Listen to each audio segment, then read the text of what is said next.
Good morning friends. Pondicherry மார்க்கெட்லேருந்து ஒரு VCR ஒன்று வாங்கிட்டு வந்தேன். நல்லாயிருக்கு. எதுவும் ஸ்க்ராச்சஸ் இல்லை ஃப்ரண்ட்டில், எல்லாம் நல்லா இருந்தது. இது நேஷ்னலோடது. National 3 head, super 3 head. Elton model வந்து எல்டன். ரேட்டு வந்து 2000 சொன்னார். ரொம்ப குறைச்சி கேட்டுக்கு ஒரு 1300க்கு வாங்கிட்டு வந்தேன். ஒர்க் ஆகும்னு நினச்சேன், பட்டு ஆனால் டவுட்டாகவும் இருந்தது. ஏன்னா அதோட இதில் ஸ்டிக்கர் ஒட்டியிருந்தது. ஆக்சுவலாக அதோட கவரில் ஸ்டிக்கர் இருந்தது, அதனால் டவுட்டும் இருந்தது. அதே மாதிரி ஆன் பண்ணால் ஆன் ஆகலை, வந்து பவரே ஆன் ஆகலை நமக்கு. அப்புறம் செக் பண்ணி பார்க்கலாம் அப்படின்னு சொல்லிவிட்டு செக் பண்ணி பார்த்ததில் பவர் சப்ளை கம்ப்ளைண்ட்டு. நான் எப்படி இதில் வந்து ரீஸ்டோர் பண்ணேன், என்னென்ன ப்ராப்ளம்லாம் இருந்ததுன்றதை அப்படியே இந்த வீடியோவில் பார்க்கலாம். ஓகேங்களா? இப்போ வந்து இதுதான் வந்து விசிஆரோட ஓப்பன் கண்டிஷனில் இங்கே பாருங்கள், இதில் என்னென்ன ஃபால்ட் இருந்ததுன்ட்டு. ரெகுலேட்டர் ஐசி STK 5392, அப்புறம் பிரிட்ஜ் ரெக்டிஃபயரு, அப்புறம் STR. ஃபஸ்ட்டு இந்த STR கிடைக்காது. இந்த STR வந்து மார்க்கெட்டில் வந்து 700-800 சொல்கிறாங்க இந்த STR. இது வந்து இப்போதைக்கு கிடைக்காது, ஏன்னா இதெல்லாம் ஓல்டு மாடல் 90s மாடல்ன்றதுனால இதோட STRலாம் கிடைக்காது.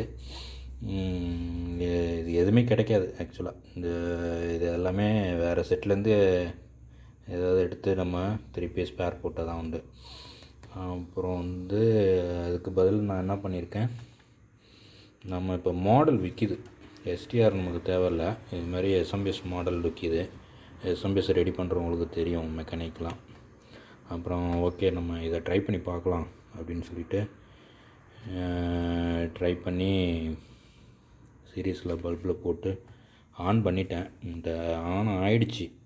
பட் வந்து என்னாச்சுன்னா டிஸ்பிளே வந்துடுச்சு, பட் வந்து கேசட் உள்ளே போகல. என்னென்னா அதில் வந்து 5 வோல்ட். ஆக்சுவலாக இந்த ரெகுலேட்டர் கம்ப்ளைண்ட், இந்த ரெகுலேட்டர் ப்ராப்ளத்தினால என்ன ஆகுது, இந்த 5 வோல்ட் வந்து 3 வோல்ட் ஆகிடுது. நோ லோடில் நம்ம லோடு கொடுக்காதப்போ 5 வோல்ட்டு கரெக்டாக வருது. நம்ம லோடு கொடுத்தோம்னா இந்த 5 வோல்ட் வந்து என்ன ஆகிடுது, 3 வோல்ட் ஆகிடுது. அதனால் என்ன ஆகலை, கேசட் வந்து உள்ளே போகல. அதில் ஒரு சொலினாய்டு இருக்கும், அந்த சொலினாய்டு பிக்கப் ஆகணும். அது வந்து பிக்கப் ஆகி ட்ராப் ஆகுது. அப்புறமா தான் வேறு இதுலேருந்து ஒரு போர்ட்லேருந்து இந்த ரெகுலேட்டரை வந்து சேஞ்ச் பண்ணேன். அப்புறம் இந்த கெப்பாசிட்டர்லாம் ப்ராப்ளம் இருக்குன்னு பார்த்தேன். இந்த கெப்பாசிட்டர்ஸு இதெல்லாம் எல்லாத்தையுமே சேஞ்ச் பண்ணிட்டேன். பட் அப்பயும் அதே மாதிரியே இருந்தது. அது பாருங்கள், இதில் சேஞ்ச் பண்ணியிருப்பேன். 1 2 3 4 5 6 டோட்டலாக 6 கெப்பாசிட்டர் சேஞ்ச் பண்ணியாச்சு. சேஞ்ச் பண்ணியும் எனக்கு ப்ராப்ளம் சால்வ் ஆகலை, அதே மாதிரியே இருந்தது. அப்புறமா தான் சரி, அப்புறம் ரெகுலேட்டர் தான், இதை விட்டால் வேறு எதுவுமே இல்லை நமக்கு. அப்புறம் ரெகுலேட்டர் வந்து சேஞ்ச் பண்ணதும் நமக்கு அந்த ப்ராப்ளம் சால்வ் ஆகிடுச்சு. அதுக்கப்புறம் பார்த்திங்கன்னா இந்த டேக்கப் ரீல் தெரியுதா என்னன்னு தெரியல, இந்த டேக்கப் ரீல் அப்படியே ஜாம் ஆகிருந்தது. அப்புறம் அதை நல்லா பெட்ரோல்லாம் போட்டு நல்லா ஃப்ரீ பண்ணி விட்டதுக்கப்புறம் நல்லா இருக்குது, கரெக்டாக இருக்குது. இப்போது இதில் என்னென்ன வோல்டேஜ் வரும்ன்றதை நான் உங்கள்கிட்ட சொல்கிறேன். நான் ஆக்சுவலாக டோட்டல் என்கிட்ட சர்க்யூட் இருக்குது, பாருங்கள். அதில் ஃபஸ்ட்டு பின்னு 45 வோல்ட் ரெகுலேட்டர். Second 12 volt. அது நான் சுவிட்சிங்கிறது ஒன்றும் இல்லை, சுவிட்சிங் பண்ணாமல் 12 வோல்ட் வரணும். அடுத்து பவர் ஆஃப். இந்த VTR ஆன் ஆஃப் இருக்குது பார்த்திங்களா, இதை ஆன் பண்ணும்போது தான் நமக்கு என்ன ஆகணும், இங்கே 13 வோல்ட் வரணும், 13.5 வோல்ட் வரணும் இந்த தேர்டு பின்னுக்கு. நெக்ஸ்ட்டு 4th பின்னு அன்ரெகுலேட்டட் 14 volt. இது regulator 12 volt, motor ground. 7th non switching 5.3 volt. 8th regulated 5 volt. Next ground. 9th 10th ground. 11th minus 29 volt. அது எதுக்குன்னா டிஸ்பிளேக்காக மைனஸ் 29 வோல்ட்டு. அப்புறம் ஹீட்டர் 12th. ஹீட்டர்ன்றது ஒன்றும் இல்லை ஃப்ரெண்ட்ஸ், அதுவும் வந்து டிஸ்பிளேக்காக தான். டிஸ்பிளே பாசிட்டிவ் நெகட்டிவ் நம்ம கொடுக்கணும். அந்த ஹீட்டருங்கிறது அது பல்பு தான், வேறு ஒன்றும் இல்லை. அது எரிஞ்சால் தான் நமக்கு வந்து அதில் வந்து வெளிச்சம் கிடைக்கும். அதுக்காக வேண்டி கொடுக்குறது தான். இந்த 11, 12, 13 இது மூணுமே என்னென்னா டிஸ்பிளேக்கு தான். அது ஃபங்க்ஷன் வேறு எந்த இதுவும் கிடையாது.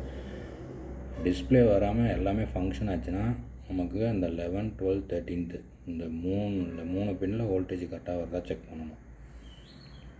நெக்ஸ்ட்டு பார்த்திங்கன்னா உங்களுக்கு இது எல்லாமே அந்த ரெகுலேட்டரில் தான் வருது. வேறு எதுவும் வந்து வோல்டேஜ் ரெகுலேட்டர் STK 5392 மொத்தம் டோட்டல் 9 பின் இல்லை. இதில் எந்தெந்த பின்னுக்கு எவ்வளோ வோல்டேஜ் வருதுன்றதை நம்ம பார்த்து இதில் ஃபில்டர்ஸு. அடுத்து பாருங்கள், இது டிரான்ஸ்ஃபார்மரு. அதில் டிரான்ஸ்ஃபார்மரு இதுதான் வந்து STR. ஃபஸ்ட்டு எப்போவுமே நமக்கு வந்து சீரீஸில் போட்டுக்குங்க. SMPS சரி பண்ணணுனாலே நம்ம வந்து சீரீஸில் போட்டுக்கிட்டிங்கன்னா நமக்கு எவ்வளோ லோடு எடுத்தாலும் உங்களுக்கு அடுத்து நமக்கு வந்து திருப்பி வந்து நமக்கு வந்து STR போகாது. STR வந்து திரும்ப ப்ராப்ளம் வராது. இந்த சீரீஸில் போட்டு பண்ணனால தான் இப்போ நமக்கு வந்து இந்த மாடல் இல்லைனா திருப்பி மாடல் போயிட்டே இருக்கும். நீங்கள் போட்டுகிட்டே இருக்கணும். ஏன்னா நம்ம இதில் ப்ராப்ளம் இருக்குது. நமக்கு STK ரெகுலேட்டர் ஐஸில் ப்ராப்ளம் இருந்ததுனால லோடு அதில் அதிகமாக எடுக்கும். முதல்ல நம்ம எப்போவுமே SMPS வந்துச்சுன்னா ஃபஸ்ட்டு நம்ம வந்து செகண்ட்ரி கரெக்டாக இருக்கா அப்படின்றத செக் பண்ணிவிட்டு அதுக்கப்புறம் தான் ப்ரைமரிக்கே நம்ம போகணும்.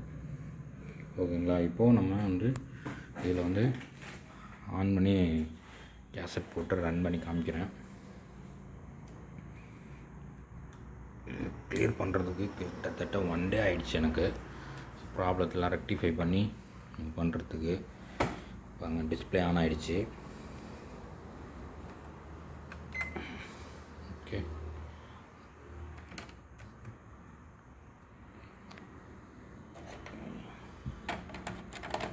பழைய கேசட்டு இது நல்லாயிருக்கு. ப்ளே கொடுத்துட்டேன்.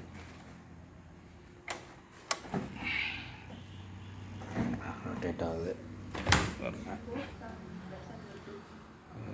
ஓப்பன் பண்ண காமிச்சுன்னா காப்பி ரைட் வந்துடும். இந்த பாட்டை பாடும்போது உங்களுக்கு ரொம்ப சந்தோஷமா இருக்கு, ஆத்ம திருப்தியா இருக்கு. சூப்பராக இருக்குது.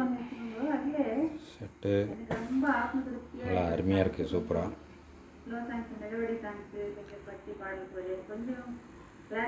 தேங்க்யூ. அடுத்து இன்னொரு VCR வந்துன்னா அதை நம்ம ரீஸ்டோர் பண்ணி ப்ளே பண்ணி காமிக்கிறேன். Thank you very much.